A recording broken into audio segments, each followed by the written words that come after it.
Yuk belanja di TS Mart. Dengan belanja di TS Mart, Anda turut berpartisipasi dalam dakwah yang diselenggarakan YTS.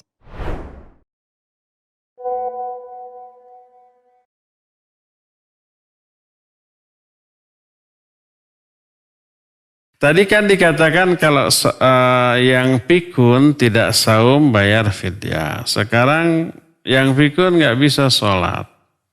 Sholatnya semaunya. Atau mau sholat juga nggak lupa lagi jumlah rakaat, nggak lupa lagi gerakannya, lupa lagi bacaannya. Maka dia sudah tidak wajib sholat karena di luar kemampuannya. Terus apakah harus diganti dengan qadha atau fidyah? Tidak ada ganti sholat dengan fidyah. Tidak ada. Fidyah itu hanya untuk saum. Ya. Oleh karena itu kalau ada ustadz, kiai, begitu ada yang mati, si kiai ini langsung berapa hari tidak sholatnya, ayo bayar fidyah ke saya. Jadi bisnis ya, dan bayar fidyah harus ke dia. Nggak boleh ke fakir miskin. Sholat itu nggak bisa diganti dengan fidyah.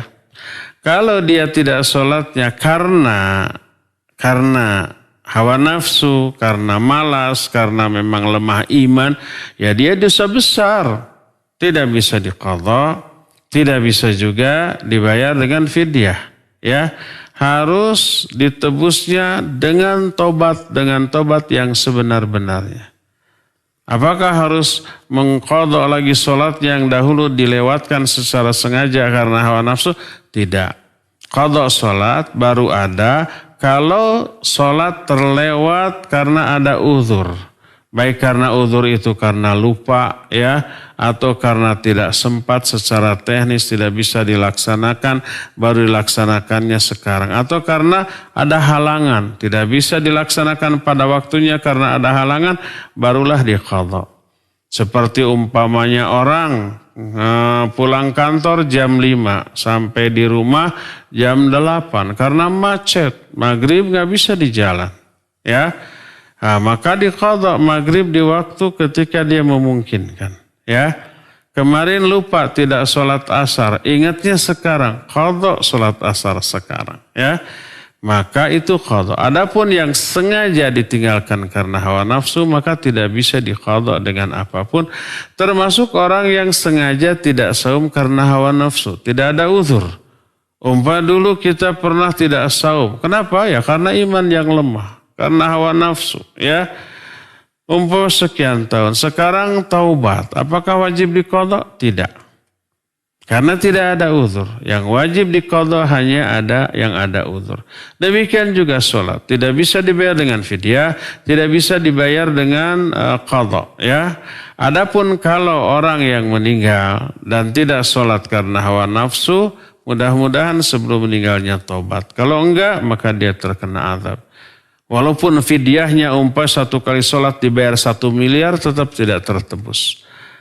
Nah, adapun kalau ketika sebelum meninggal dia sakit dan tidak sholat, maka salah dia. Yang sakit tetap wajib sholat semampunya.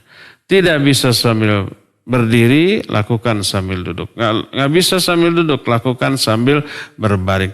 Nggak bisa berwudu, tayamum. Nggak bisa wudu atau nggak bisa tayamum, sholat walaupun tidak wudu, walaupun ada najis, walaupun ada hadas.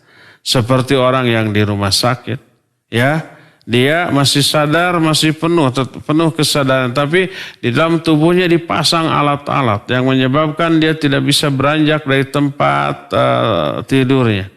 Tidak bisa ke air, buang air di sana ya, dicebokin di sana sama suster atau perawatnya ya. Tidak bisa tayamum, nggak boleh ada debu di sana, harus steril. Tidak bisa mandi, tidak bisa membersihkan dirinya dari najis, tidak bisa berwudu, tidak bisa tayamum.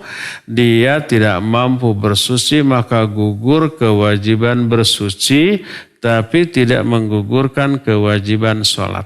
Sholatlah walaupun ada najis. Sholatlah walaupun tidak berwudu, walaupun berhadas baik kecil ataupun besar. Yang gugur itu kewajiban bersucinya, tapi sholatnya tetap wajib. Ya.